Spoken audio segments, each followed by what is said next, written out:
The concept of effective reps is based around this idea that the only reps that are effective are the ones that are close to failure. Okay, that's really fucking stupid. And I'll tell you exactly why. We have research studies. Yes, actual research studies showing people doing things that are nowhere near failure, making massive progress. And what's interesting about this is that these aren't untrained college males. No. One of them is on elite powerlifters.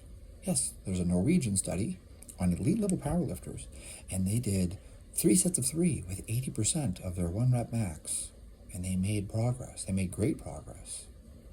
Hold on. Elite level powerlifters, you mean not untrained college males? Yes, elite powerlifters. 3 sets of 3 at 80% of their 1 rep max. And they made progress. Wait, that doesn't make any sense. That's nowhere near failure. There's 0 effective reps. That's correct. It gets better. We have a study that was done, I believe his last name was Oliver. And they took these highly trained U.S. Marines and they had them do 8 sets of 5 or 4 sets of 10. And the 4 sets of 10 would be close to failure, but the 8 sets of 5 is nowhere near failure. You've got more than 5 reps in reserve. And yet the group that did 8 sets of 5 gained more muscle and more strength than the group doing 4 sets of 10. But the group doing 4 sets of 10 is obviously much closer to failure. They were using the same loading. It's not like they used a lighter load or something. They were using the same loading. And so you would believe then that 4 sets of 10 is better because you have more effective reps. You're closer to failure each set. And yet the group doing 8 sets of 5 made better progress. Uh-oh. What's going on here? Well, it's an interesting thing, isn't it? There might be other metrics in play here. Like maybe when you do 8 sets of 5 with, say, whatever percent, you're getting a better average bar velocity. Do you ever notice that when you get close to failure, you slow down? When you slow down, you're actually producing less force, less power, right? We know this, the weight, the distance, right? If you move something 6 feet and, it weighs 10 pounds, right? We've got 60 foot-pounds of work that's being done. And if you do that in, 1 second, right? I can't do that kind of math in my head, but it gives you a power output. You can calculate it in watts. This is why, you look at something like the snatch, right? And the snatch produces over 3,000 watts of power. Or you look at a jerk, and I think the jerk is somewhere around like 5,000 watts.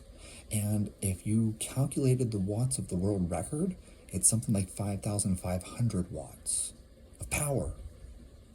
That's amazing. Snatches and jerks aren't anything like a squat or a deadlift, though. The bar velocity is very high.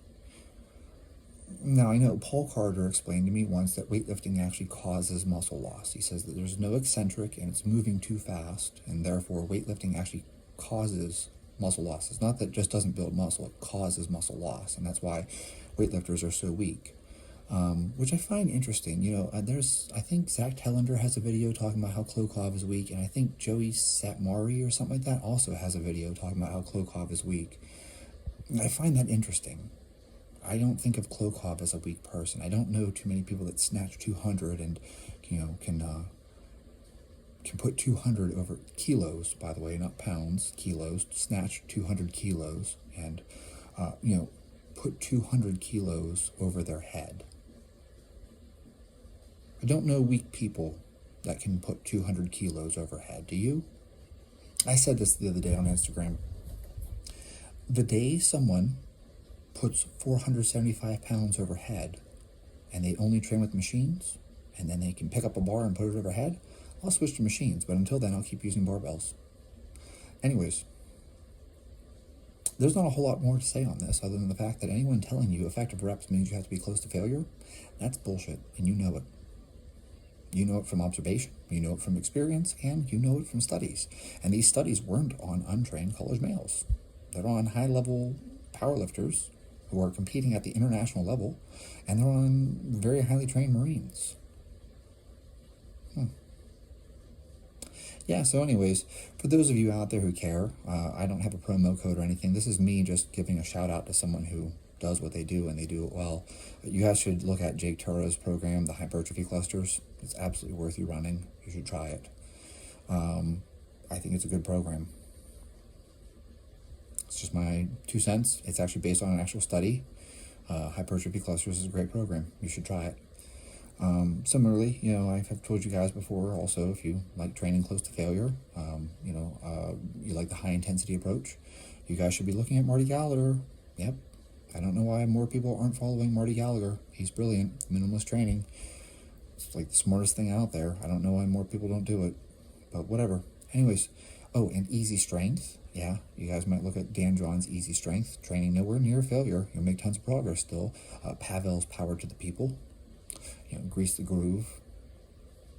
These things work. I don't know why people pretend like they don't work. They work very well.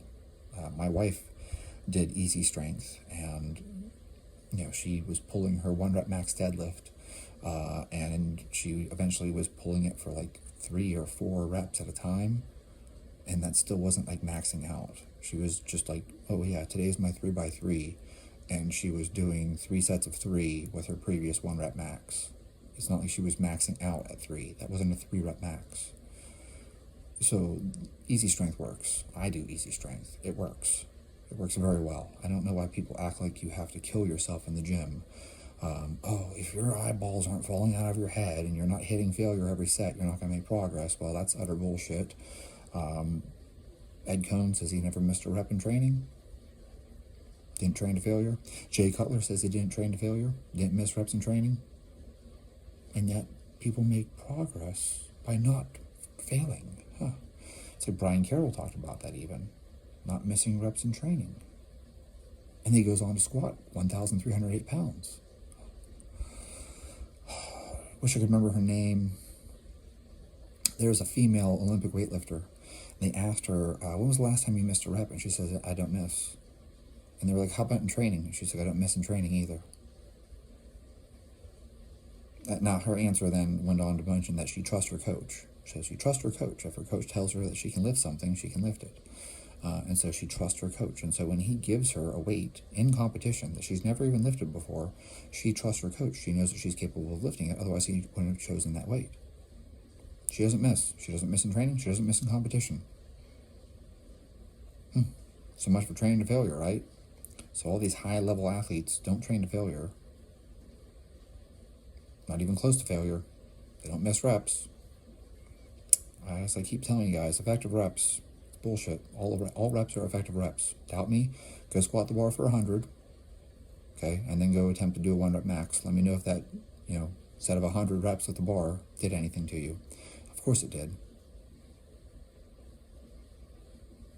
You know it did. Go do 100 push-ups and then go try to max out your bench press. Oh, well, but the push-ups, it's too low of a load. The load's nowhere. Yeah, All reps have an effect. Therefore, all reps are effective reps. It's that simple. Go do 100 walking lunges and then go try to squat.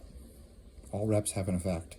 Therefore, all reps are effective reps. This couldn't get any more simple. And then if you guys look at the stuff on like velocity-based training, you know full well that you don't have to train anywhere near failure.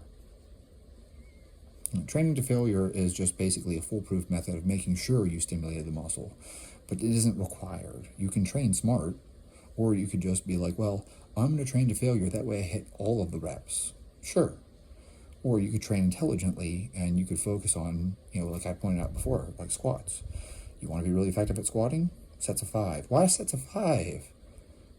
Because it's probably going to put you somewhere around 80%, which means that your bar velocity is going to be around 0.5 meters per second.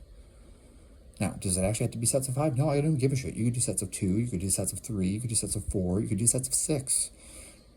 But if your bar velocity is around 0.5 meters per second, then you're in that sweet spot where you're going to gain strength. It has nothing to do with doing 5 reps. It has everything to do with the fact that the load and the bar velocity is going to put you around 0.5 meters per second. That's the magic of a 5.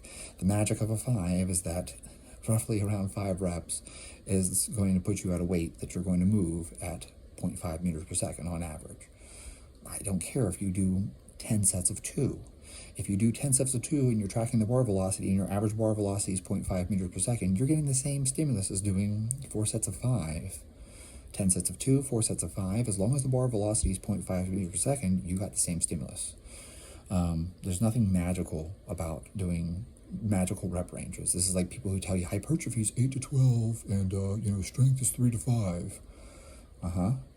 8 to 12 or 3 to 5. So if I do 6 for 7 reps, nothing happens. You mean if I do 1 or 2 reps, if I do doubles, nothing happens? Well, that's weird. And especially doing singles, because we have all done the EMOM thing, right? We've all done the every minute on the minute training. Glenn Pendlay loved that, by the way. He would have me do on the minute squats. I would just do 1 rep on the minute every minute for 20 minutes. I did that with power cleans. I did that with snatch grip deadlifts. I did that with push presses. Glenn had me do that, and I got really fucking strong. It's crazy. You're going to take a weight that's maybe 80 to 85% of your 1 rep max, and you're going to get 20 to 25 reps in just by doing 1 rep on the minute every minute. Guess what happens? You get really fucking strong really fast, but it's all singles. You're not training anywhere near failure. That's correct. That's correct. There's 0 effective reps if you believe in this bullshit that you haven't trained close to failure. So there you guys have it. Hope this helps.